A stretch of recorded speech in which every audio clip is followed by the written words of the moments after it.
Ini adalah tahun kelima sejak manusia menghilang. Jalanan di bumi, semuanya hilang dan tertutupi rumput hijau. Singa dan harimau yang berhasil kabur dari kebun binatang. Dan juga badak, berada di dalam kota, di pusat kota. Sekarang menjadi hutan. Tahun ke-20 sejak manusia menghilang. Tinggi laut mulai naik, tidak ada manusia. Seperti kota London ini, dengan mudahnya tenggelam dalam lautan. Tahun ke-25 sejak manusia menghilang. Bangunan kota akan tertutupi tanaman. Tumbuhan akan hidup. Menghilangkan jejak manusia. Tahun ke-50 sejak manusia menghilang. Transportasi yang biasanya di jalan, akan mulai hancur, dan menjadi sampah. Bangunan yang ditinggalkan, menjadi bangunan bersejarah. Di tahun ke-100 sejak manusia menghilang. Yang bersama dengan manusia selama 125 tahun. Jembatan Brooklyn, setelah manusia menghilang, 100 tahun pun tidak bisa bertahan.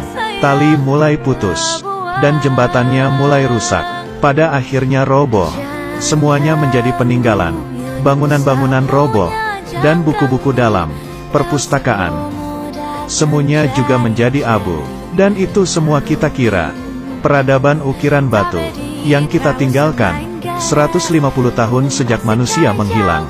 Jalanan di jalan akan mulai roboh, dan bangunan tinggi menjadi tempat tinggal berbagai burung dan binatang kecil, menjadi suatu ekosistem. Dan di saat itu, berbagai makhluk hidup air mulai bertambah. Tidak ada populasi yang diakibatkan manusia, membuat perkembangan makhluk hidup semakin cepat. Dengan hanya 150 tahun, peradaban diturunkan dari generasi ke generasi. Tidak banyak yang tersisa, kemudian banyak bangunan tinggi yang roboh. Ini adalah di tahun ke-200 sejak manusia menghilang. Menara Eiffel akan roboh. Di tahun ke-500 sejak manusia menghilang. Bangunan lainnya juga akan mulai terpisah. Rata-rata tiap bangunan sudah kehilangan beberapa. Di tahun ke-100 hingga 500 sejak manusia menghilang. Adalah waktunya dunia memasuki zaman kerobohan. Pada tahun ke-1000 setelah manusia menghilang.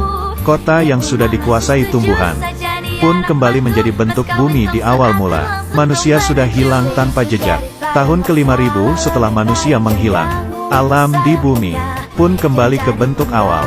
Udara semakin bersih. Air semakin jernih. Setelah manusia hilang selama 10.000 tahun. Makhluk pintar pun menggantikan manusia. Dan mulai mengontrol bumi. Besi yang mulai hancur. Kayu yang mulai hancur. Di saat manusia menghilang selama 10.000 tahun, apakah masih ada bukti? Bumi begitu besar. Bahkan tembok raksasa, yang begitu panjang, dan piramida di Mesir pun menghilang. 10.000 tahun bagi manusia sangatlah lama, tapi bagi planet bumi hanyalah sebentar. Bumi sudah hidup selama 4,6 miliar tahun. Bila diubah dalam bentuk jam, 10.000 tahun tidak sampai setengah detik. Nenek moyang sudah menghabiskan waktu puluhan juta tahun. Belajar untuk berdiri dan berjalan, merangkak dan makan. Tapi sejak revolusi industri pertama, kita menggunakan waktu yang tidak sampai 150 tahun. Membuat bumi menjadi hancur. Bumi hidup sebelum manusia muncul. Dan setelah manusia hilang pun bumi bisa memiliki hidup baru lagi. Bila manusia benaran hilang, bumi akan menjadi semakin baik. Tapi manusia tidak bisa meninggalkan bumi.